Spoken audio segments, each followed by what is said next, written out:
Ces 3 villes font partie des plus dangereuses au monde. Commençons avec la ville du Cap en Afrique du Sud. Elle est mondialement connue pour sa beauté naturelle époustouflante, ses majestueuses montagnes, ses plages scintillantes et sa riche biodiversité. Pourtant, derrière cette façade idyllique, se cache une réalité sombre. La ville figure souvent parmi les endroits les plus dangereux au monde, avec des taux de criminalité particulièrement élevés.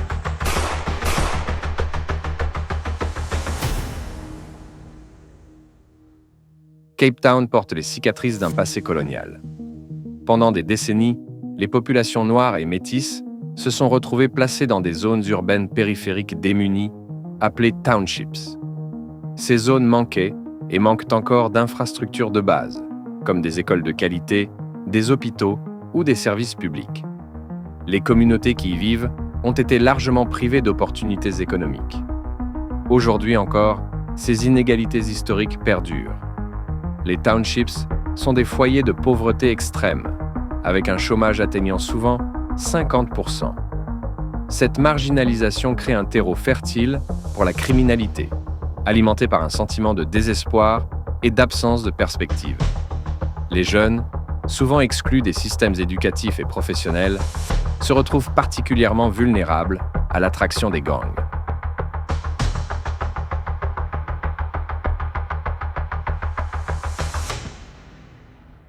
L'un des problèmes les plus lourds est des innocents se retrouvent régulièrement pris entre les balles. Selon certaines estimations, des centaines de personnes perdent la vie chaque année à cause de ces conflits. Ces violences ne se limitent pas aux membres des gangs. Des femmes et des enfants figurent parmi les victimes collatérales, rendant la vie quotidienne extrêmement précaire pour les résidents des zones touchées. Un exemple frappant est celui de Lavender Hill, une banlieue où les tirs de gangs sont si fréquents que certains parents empêchent leurs enfants de marcher jusqu'à l'école par crainte qu'ils soient blessés ou éliminés en chemin.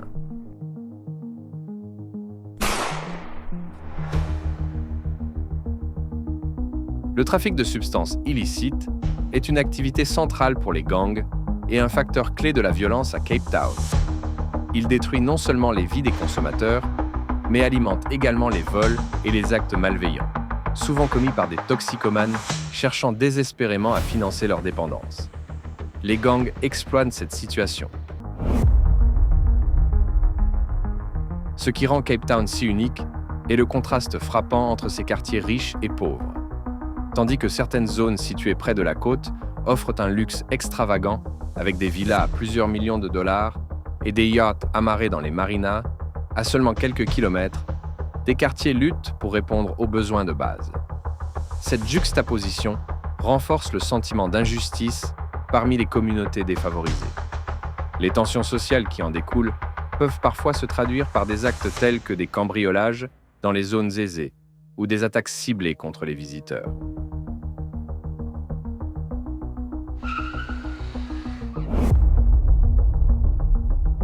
Malgré sa réputation dangereuse, Cape Town attire des millions de touristes chaque année, séduits par ses paysages et sa culture.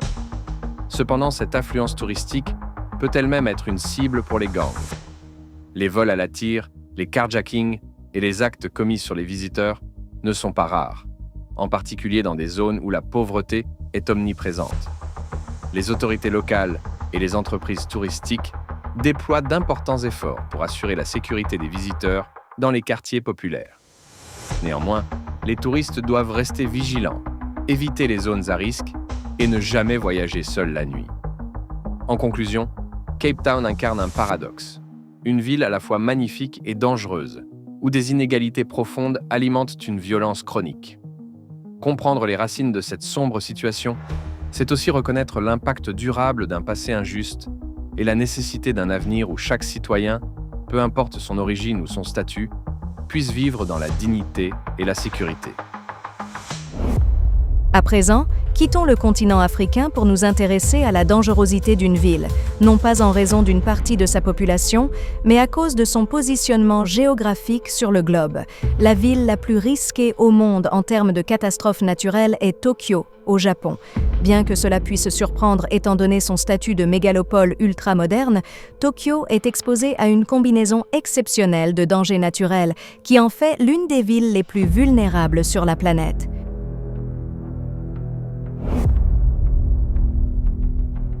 Tokyo se trouve sur la ceinture de feu du Pacifique, une région où les plaques tectoniques se rencontrent, générant une activité sismique intense. La ville est particulièrement vulnérable aux tremblements de terre en raison de sa position près de la triple jonction des plaques tectoniques, la plaque pacifique, la plaque philippine et la plaque d'Eurasie. Le grand séisme de Kanto en 1923, qui a dévasté Tokyo et Yokohama, est l'un des événements les plus marquants de l'histoire japonaise, ayant causé la perte de plus de 140 000 personnes. Ce séisme reste une leçon tragique sur les risques auxquels la ville est confrontée. Des experts estiment qu'il y a une forte probabilité qu'un autre tremblement de terre majeur frappe Tokyo dans les 30 prochaines années. Une telle catastrophe pourrait causer des destructions massives, même avec les normes de construction parasismique avancées de la ville. En raison de sa proximité avec l'océan Pacifique, Tokyo est également à risque de tsunami, souvent déclenché par des séismes sous-marins. Bien que le gouvernement ait investi dans des systèmes d'alerte avancés et des digues pour protéger la ville, les tsunamis restent une menace sérieuse, comme en témoigne le tsunami de 2011 qui a ravagé la côte nord-est du Japon. Tokyo pourrait subir des dégâts catastrophiques si un tsunami majeur atteignait la région. Les infrastructures portuaires, les zones résidentielles côtières et même des parties du centre-ville pourraient être affectées. Tokyo se trouve à seulement 100 km du mont Fuji, un volcan actif qui n'a pas connu d'éruption depuis 1707. Cependant, les géologues mettent en garde contre la possibilité d'une future éruption qui pourrait avoir des conséquences désastreuses pour la ville. En effet, si le mont Fuji venait à entrer en éruption, les cendres volcaniques pourraient paralyser Tokyo en perturbant les transports, en endommageant les infrastructures électriques et en compromettant la santé publique de la totalité de ses habitants.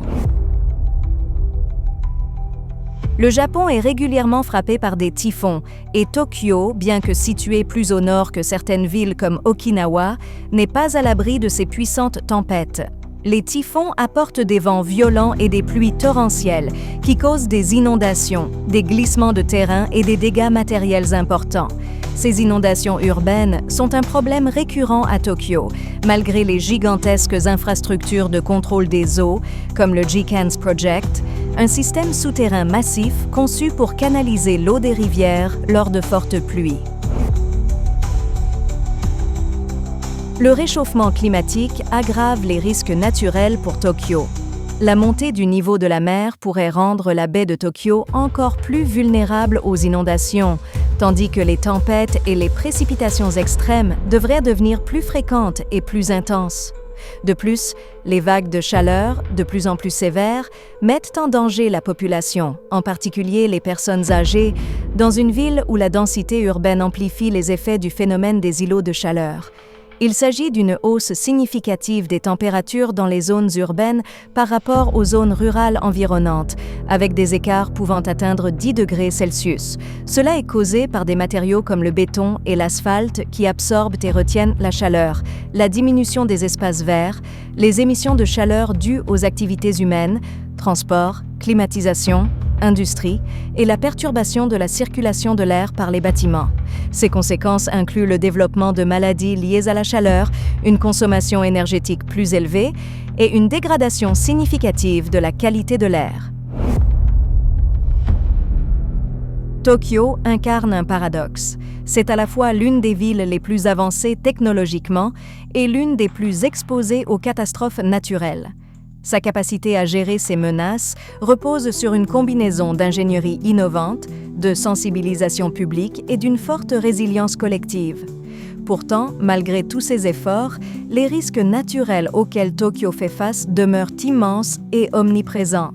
Si une catastrophe majeure devait frapper, elle mettrait à l'épreuve non seulement la ville elle-même, mais aussi l'ensemble du Japon et son économie mondiale. Partons enfin en direction du Brésil. Natal, capitale de l'État du Rio Grande do Norte au Brésil, est elle aussi célèbre pour ses plages idylliques, ses dunes de sable et son climat tropical qui attire des milliers de touristes chaque année. Surnommée la Cité du Soleil, elle cache néanmoins une réalité inquiétante. Une violence qui n'est pas un hasard, mais plutôt le résultat d'une combinaison complexe de facteurs sociaux, économiques et politiques. Natal s'est hissé au sommet des classements mondiaux en termes de taux d'homicide par habitant. En 2023, elle enregistrait environ 75 meurtres pour 100 000 habitants, un chiffre bien supérieur à la moyenne brésilienne déjà élevée. Cette violence est principalement le fruit de luttes sanglantes entre factions criminelles qui rivalisent pour le contrôle du trafic de substances, vols et autres activités illégales. Les quartiers les plus touchés sont généralement les périphéries de Natal, où l'État est souvent absent et où les opportunités économiques sont quasi inexistantes. Ces zones deviennent des zones de non-droit, dominées par des groupes hors la loi. L'un des moteurs majeurs de la violence à Natal sont les conflits entre factions criminelles. Ces groupes se disputent le contrôle des routes de la drogue, des points de vente et même des prisons. Ces dernières jouent un rôle central dans cette dynamique. Elles sont souvent des bases d'opération pour les gangs, et les luttes pour le pouvoir à l'intérieur des établissements pénitentiaires débordent fréquemment dans les rues de Natal. L'une des tragédies les plus marquantes fut l'émeute de la prison d'Alcacuz en 2017, où des affrontements entre gangs rivaux ont conduit à la perte de 26 détenus dans des conditions atroces. Comme dans de nombreuses villes brésiliennes, la pauvreté et les inégalités sociales sont omniprésentes à Natal. Près de 30% de la population vit sous le seuil de pauvreté et l'accès à des services de base comme l'éducation, la santé et le logement est très limité pour les résidents des favelas. Ces quartiers informels manquent souvent d'infrastructures essentielles, laissant leurs habitants livrés à eux-mêmes. Cette marginalisation crée un sentiment d'abandon qui pousse de nombreux jeunes à se tourner vers le crime comme moyen de survie ou d'ascension sociale. Le trafic de substances, en particulier, offre une source de revenus rapide, bien que dangereuse pour ceux qui n'ont pas d'autres opportunités. Un autre facteur aggravant est la faiblesse des institutions publiques. La police et le système judiciaire, bien qu'omniprésents dans le discours politique, manquent cruellement de moyens pour lutter contre la criminalité à Natal. Les forces de l'ordre sont souvent sous-payées, mal formées et insuffisamment équipées pour répondre à l'ampleur de la violence. Comme souvent dans ce genre de contexte, certains policiers sont accusés de collusion avec les gangs ou de commettre eux-mêmes certains actes. Ce manque de confiance dans les autorités dissuade les citoyens de signaler les crimes ou de collaborer avec la justice, renforçant ainsi l'impunité et l'augmentation de l'insécurité. Pour les résidents de Natal, la violence n'est pas un phénomène abstrait. Elle affecte leur vie quotidienne de manière tangible. Les vols à main armée, les agressions et les homicides font partie des risques constants. Les habitants des quartiers les plus pauvres vivent dans la peur permanente, tandis que même les zones touristiques ne sont pas entièrement épargnées. Les transports publics sont également touchés par cette insécurité.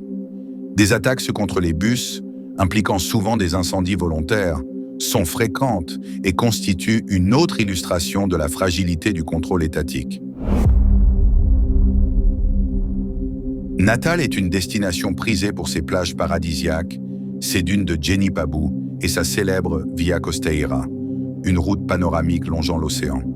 Cependant, la montée en flèche de la criminalité a commencé à inquiéter les visiteurs et à nuire à l'image de la ville. Les touristes sont souvent la cible de vols et d'agressions, en particulier dans les zones où la vigilance diminue après la tombée de la nuit.